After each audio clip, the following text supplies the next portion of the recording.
Our next best handling competitor is a serious ringer. Dodge's Viper ACR. That stands for American Club Racer. It's Dodge's racer for the road. It has the standard horsepower and torque, but it's 40 pounds lighter than the normal Viper thanks to the forged wheels. It's got Michelin Pilot Cup Sport tires, Stop Tech brakes, and that aerodynamic stuff you see there adds 1,000 pounds of downforce at 150 miles an hour. Not sure if we'll hit 150 at Laguna Seca, but I tell you, if this thing doesn't win the contest here, I'll be very surprised.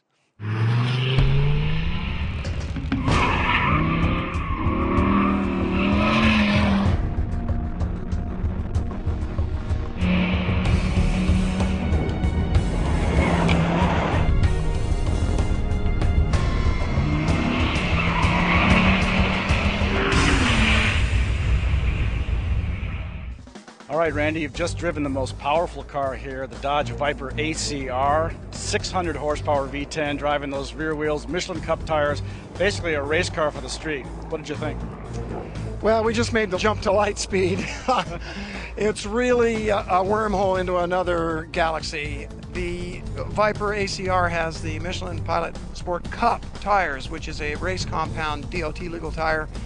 And on top of everything else a Viper can do, it just raised the limits of the braking and the cornering an entire dimension.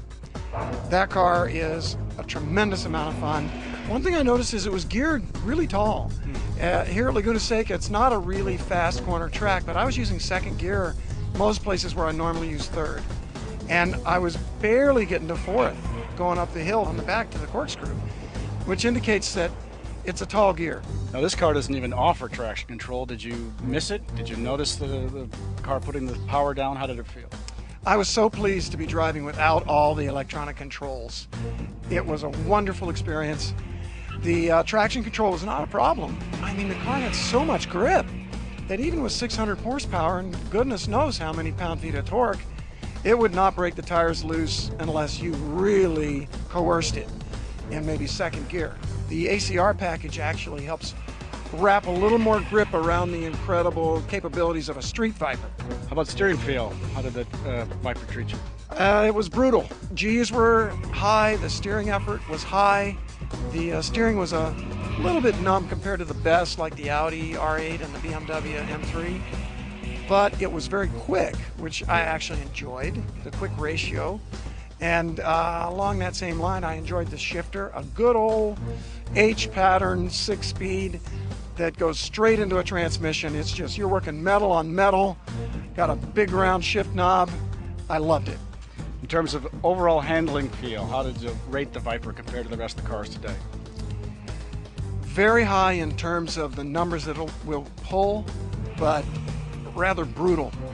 A little bit more like riding a bull than riding a quarter horse. And I mean, if the Audi R8's a thoroughbred, this thing is a bull with a rope through its mouth. And really entertaining and just so satisfying, but a handful. You had better know what you're doing or be darn careful if you're going to try to drive a Viper ACR at its limit. Great. Thank you, Randy.